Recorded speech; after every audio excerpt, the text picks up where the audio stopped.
6. Afaf paces back and forth in the kitchen, glancing at the clock on the wall.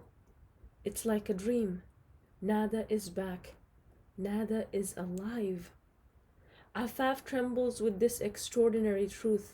She's filled with something she can't quite name. Is it relief? Anger? It presses against her being.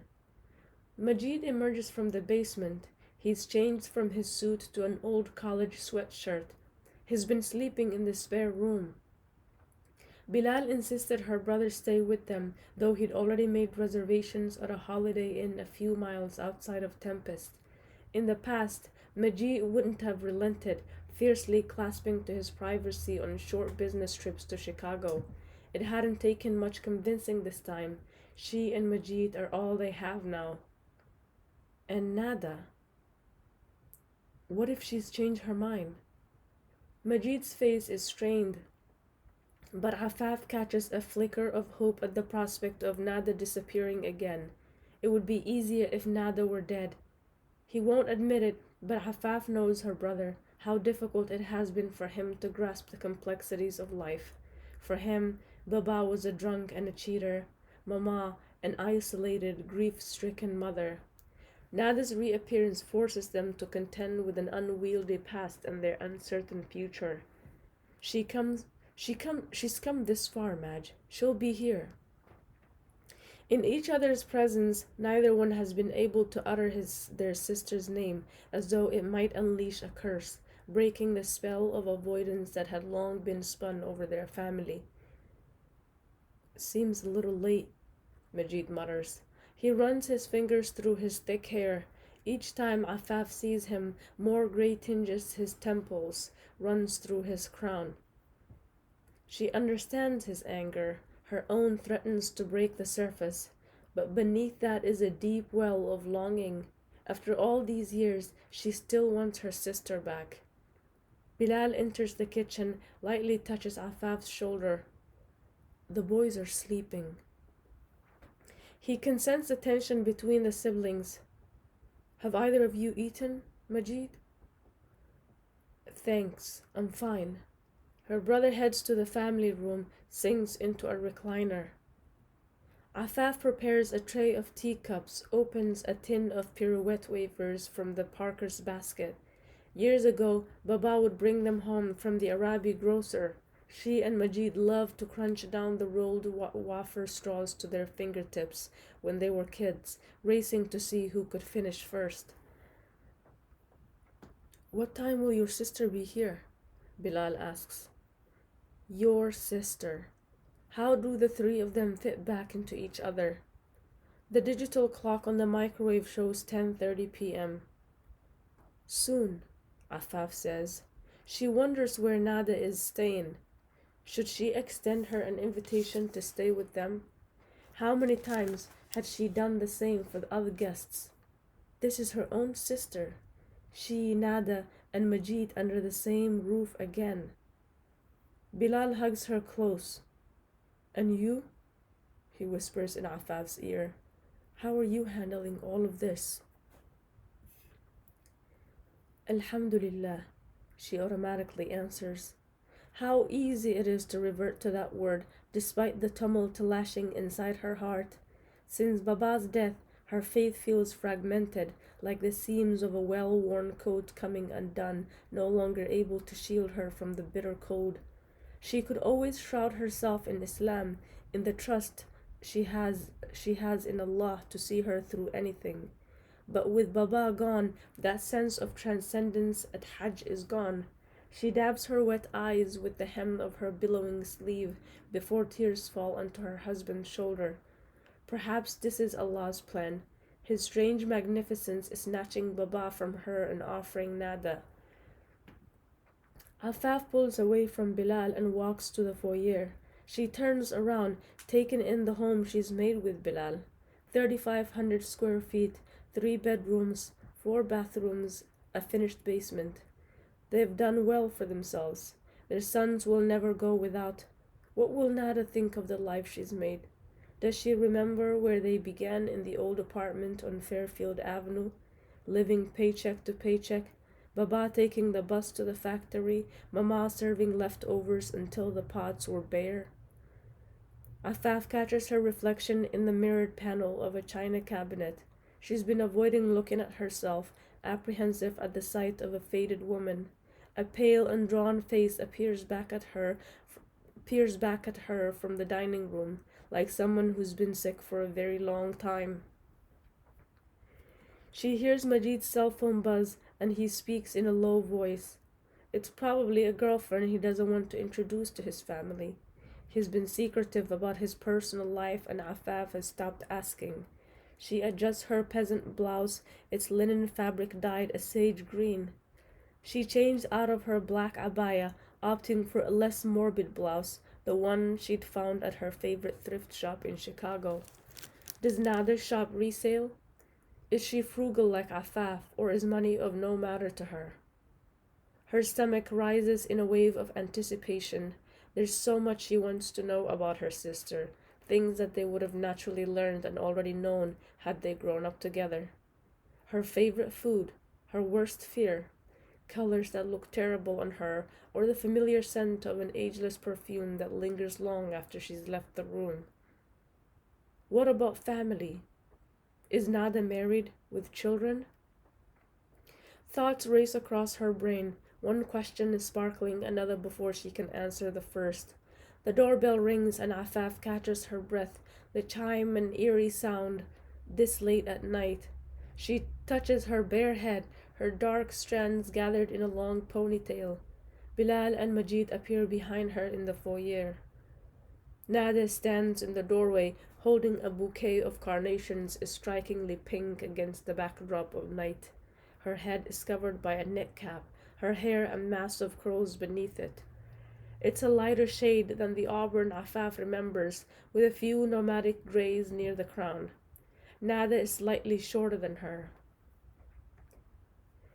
"I'm so sorry," her sister begins, handing her the bouquet. "May God grant him mercy and salvation." Afaf's words feel stilted and rehearsed, the same she'd repeated to the women at the Azza hours before.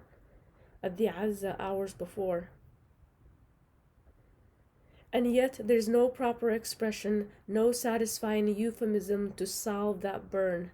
And it stings even worse now that Nada is here, Baba departing without ever seeing his firstborn again. She clears her throat. They don't shake hands or hug, the flowers replacing any awkward physical gesture for the time being. "Madge?" Nada takes a step toward the men. "I can't believe it. You look exactly the same." When Nada says Madge, broken shards of memories gather again in whole images, the three of them quietly eating their dinner while Mama banged pots and pans in the sink, Nada soothing Majid when he fell off his bike, pressing an iodine-filled cotton ball against his knee. That walk to the library for Afaf's very own card. Nada had been a big sister for a little while. Does Majid remember too? He only nods in response, doesn't speak. Nada appears uncertain. Should she reach out and embrace their brother? Afaf breaks the awkward moment. "This is my husband, Bilal." She puts a hand on his arm. Bilal steps forward, shakes Nada's hand. "Hello. I am so happy to meet you. Welcome." It seems easy for her husband, his indispensable hospitality unflinching. Nada is a stranger in his home like any other he's met for the first time. Nada beams at him, relaxes a bit. Her cheerfulness is undampened by Afaf and Majid's somber mood. Afaf gestures with her flowers. "Come in, please." "I will leave you now. Inshallah, good night." Bilal kisses the top of Afaf's head and squeezes Majid's shoulder before going upstairs. Her brother heads to the kitchen. Nada removes her boots and hat, unzips her puffy coat, revealing a gray wool sweater. A heart-shaped pendant hangs from her neck, a tiny ruby in its center. Nada touches it nervously as she studies the photographs mounted on the wall of the foyer. She points to one of Affaf and Bilal on their tulba when Baba officially gave her away in marriage.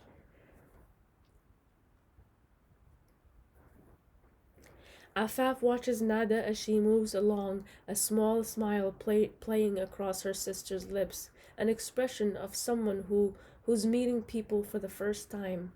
There's one of Affaf and Majid on Eid and the one of Baba with his arm around her brother's shoulders at Majid's graduation from law school. In another, Baba holds his grandson Ayman for the first time at the hospital. Nada had been absent from so many moments, occupying the empty spaces in the photographs discernible only to Affaf. Nada points up at the school portraits of Ayman and Akram, to these smiles across their faces. Your sons? Affaf nods, and a pang of desire for them goes through her heart. She wants to seize them in their beds, touch and smell them, wrap herself in their innocence, their simple beings. Does Madge have any? Affaf shakes her head. Inshallah, one day. It sounds silly to say, when so much of Majid's life to her is like a shuttered house. Nada pulls a few loose photographs from her purse. I have one daughter, Hope. In one, a teenage girl smiles in a prom dress. Affaf's stomach rises. A niece she's never known. Her fingers graze the photograph, one corner dog-eared. Hope could be mistaken for a white girl with crystal blue eyes and peachy skin. Except her hair might give it away. She inherited Nada's curly strands. Mashallah, she's beautiful. Affaf tells her sister, Hope, Amal in Arabic. Nada nods, continues browsing the photographs on the wall. She pauses in front of one with Mama in her green velvet dress the night Baba fell in love with her a lifetime ago when their fates were sealed. Nada touches the edge of the frame. I remember this one, she says quietly, fingers returning to the pendant around her neck. Affaf stands silently aside, giving Nada time to examine each photograph. How strange it must be to see them all like a whole other family she'd never belonged to, glimpses of their life stories captured in neatly posed pictures. How much did Nada remember? Could she still hear Mama crying, her fights with Baba? Or had she completely excised those sounds along with every smell and taste from that old apartment on Fairfield Avenue? Can she imagine the life she'd left behind? Is she sorry?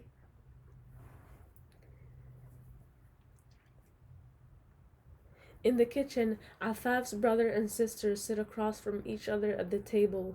Majid looks down at his hands. Affaf steals glances at Nada from the stove, where she prepares a pot of green tea. Like Affaf, Nada has Baba's face, her features softer versions of their father's. It's Baba's nose with a slenderer bulb, a disarming dimple in his pointed chin.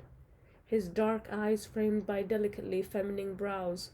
Her body is thin and lithe, like Mama's, like Affaf's own body. The teapot whistles and Affaf pours them each a cup. Their silence veils each passing minute. Nada speaks first. I did a search online. Found Baba's name on the Listerv page for the Tempest Prayer Center. She lifts her teacup, puts it down before taking a sip. That was probably 4 or 5 years ago. A small stab in Affaf's heart. She glances at Majid. He's listening, his face impassive. Why had Nada waited so long? I signed up for the newsletter just to keep track. A few days ago, I received an email alert. She puts her hands in her lap. It was about Baba's passing. Why didn't you come sooner? Affaf says, knowing it's what Majid is thinking too, though she's sure he wishes Nada hadn't turned up at all. I tried. I didn't know how to reach out. I thought you hated me. One day, I finally got up the nerve and skimmed the white pages. I couldn't find either of you. Nada looks at her. I was sure you'd gotten married, Afaf. Change your name. Afaf nodded, though she hadn't changed her last name. People call her Mrs. Hamzik from time to time, or Ayman at weddings. Baba's listed in Chicago. Nada's tears began to fall. I really wanted to reach out sooner. I'm sorry. I didn't know how. She drops her head and her shoulders quake with sobs. Afaf reaches across the table, covers her sister's hand. Why have you come back? Majid suddenly speaks up, unmoved by their sister's sorrow. Baba's gone. Mama's overseas. Who have you come back for? His words cut like a razor. For you and Afaf. I'm sorry. Her wet eyes beseech them. Sorry for what exactly? Running away? Leaving us behind in a crazy house? Nada pulls a napkin from the center of the table and dabs at her eyes, blows her nose. You were too young, Madge. I don't expect you to understand why I left. Why did you leave? It's the real question Afaf has been waiting to ask. Nada's eyes well up with fresh tears and she sniffles. She pulls another napkin from a wooden dispenser on the table and blows her nose. I couldn't stand it anymore. I felt like an alien in that house, like I didn't belong. These words are startling to Afaf. Had she felt that way about their family too? Mama had never allowed her to get close. They circled each other for years, never breaking their orbits. You both were so young. I convinced myself you'd be okay. She paused. I guess I was young too. She vigorously shakes her head as though the past has suddenly seized her and she needs to wrestle away from it. I couldn't. I had to leave. Majid is silent again. He looks down into his teacup. None of them have drunk their tea. Afaf can feel the slight vibration from the tapping of his foot under the table. He's trying to maintain control. Where did you go? Afaf's voice is soft. She flashes to those pictures the detective had shown her parents. In her child's imagination, she had attached Nada's head to the battered body, scarring herself to sleep for months after her sister had disappeared.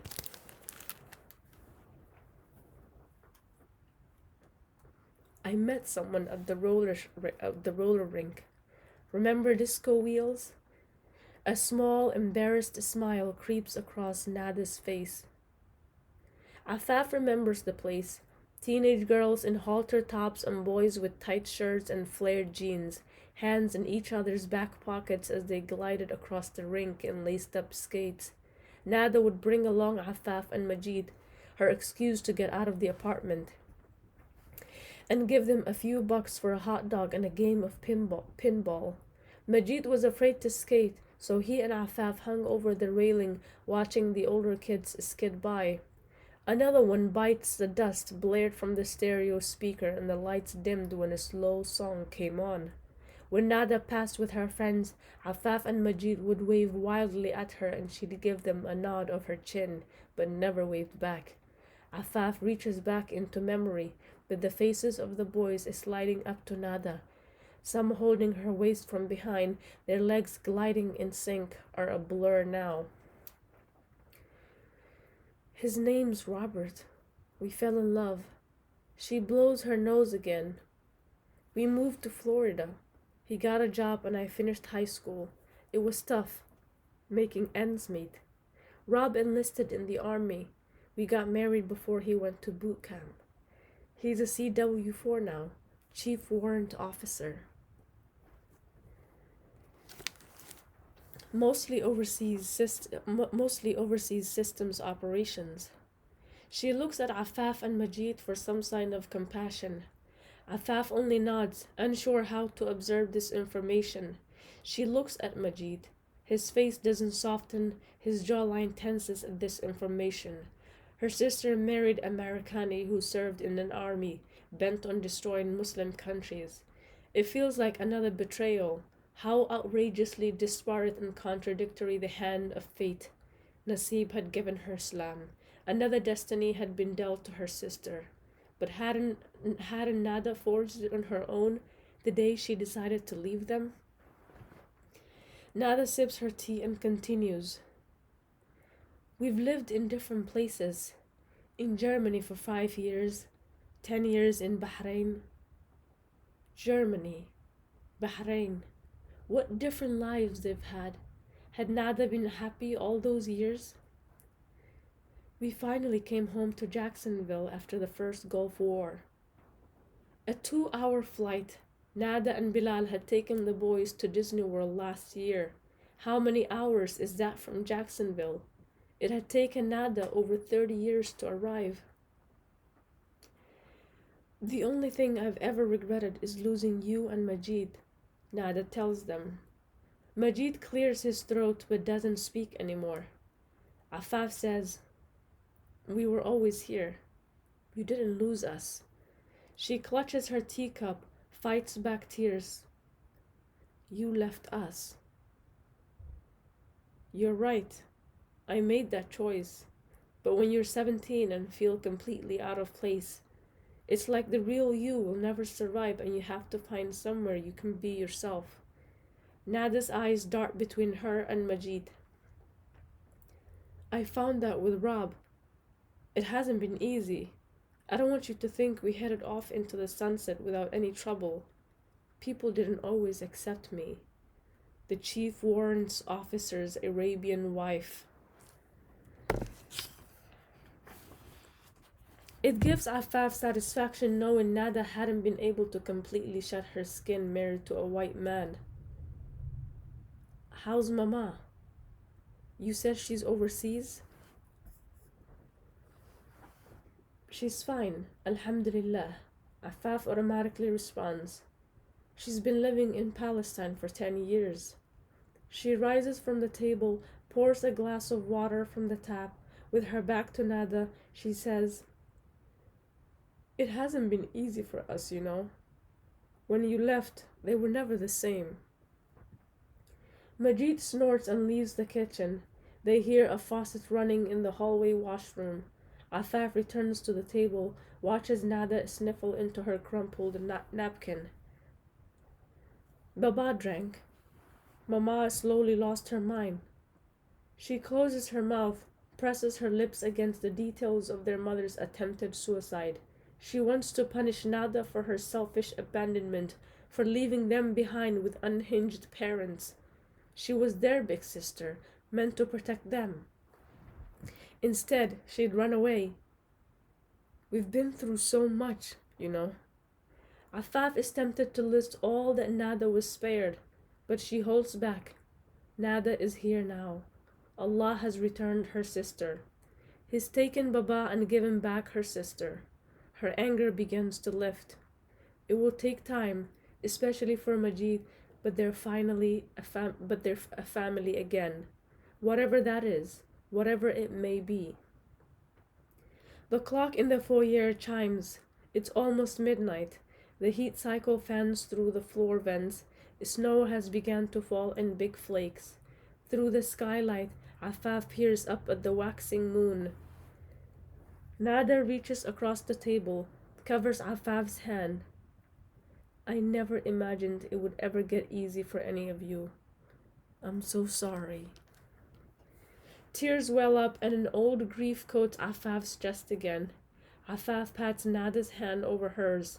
She tries to imagine the journey his sister has taken without a mother and father or siblings who look out for each other. You are here now, Afaf tells her sister. That's all that matters. She remembers Baba's words from a long time ago. Be merciful, to others and you will receive mercy. Forgive others and Allah will forgive you. Could she have mustered forgiveness without the benefit of Islam? Who would she be if Islam hadn't entered her heart? To whom might Nada have returned?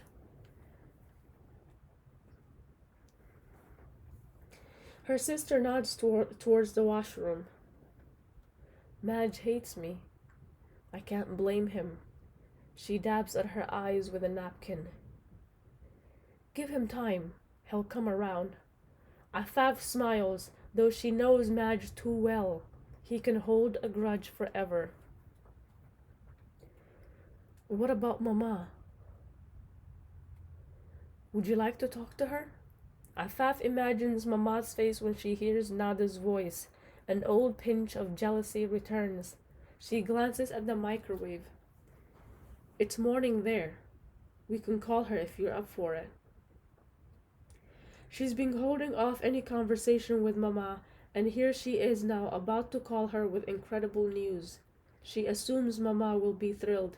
Hadn't Nada been the true love of her life? She dials the cordless phone and listens to several long rings signifying the long-distance reception. Aywa. Mama? Afaf. Yislim Rasik. May he find eternal peace. During Azza, mourners strung accolade after accolade around Afaf. Even those who had only briefly known Baba offered some small expression of praise. But Mama is still incapable of summoning anything more about Baba. Thank you, Afaf says. How's everyone there? Has Nasreen paid her respects? Afaf pictures her mother sitting on the veranda of her childhood home, looking at a valley, a small glass of thick coffee in one hand, a cigarette dangling from the other. A world away from Afaf, as she had always been. Yes, Khalti was here today. Good, good. And how are you? Better. Afaf stands up, turns her back to Nada. Listen, Mama, I have some news. Khair? What is it? Did something happen to Majid? No. Alhamdulillah, he's fine. She turns her back to her sister, who is fingering her pendant and looking up at her with anxious eyes. It's Nada. She's here. Silence on the other end. Mama, are you there? What are you talking about? Mama hisses. What's this crazy talk? Mama, listen to me. Nada's back. She came back to pay her. The line goes dead. Afaf looks at the screen of the cordless phone. Call ended. She hung up. I guess I expected that. Afaf says, fresh tears wet Nada's eyes. Afaf puts a hand on her shoulder. It's amazing. You're coming back. You can imagine what a shock it is for Mama. The phone rings. It's her mother. She's alive? Mama's voice is brittle. Still, after all these years, Mama can't bear the thought that Nada had left of her own will. She probably feels the same as Majid, that it would have been easier if she had stayed gone. Mama's life has been shaped by Nada's absence. Afaf feels she hasn't known her mother in any other way. I'm going to put her on. She hands the phone to Nada, who stares at it for a moment. She stands up and takes it. Hello? Yes, Mama, it's me. Nada sinks back down on her chair. She cups her forehead with her free hand. I'm sorry, Mama. She sobs into the phone. Afaf gathers her now cold tea and heads into the family room, giving them some privacy. A mother and sister who were never quite there her entire life are like two ghosts meeting again. Afaf wipes her mouth with the towel Bilal holds out for her, still clutching the side of the toilet bowl. After Nada left, she could barely sleep. Nausea pulled her from her bed. It could be viral, something you caught from Hajj, Bilal says, gently gathering her hair and twisting it away from her face as Afaf retches again. A trickle of bile, sharply bitter, burns her throat. She sits back on her haunches, breathless, trying to muster speech. She shakes her head. I'm pregnant. And as soon as Afaf says it, she knows it's true, like someone on your doorstep, someone you hadn't been expecting, but you know has been waiting there for some time before they finally ring the bell.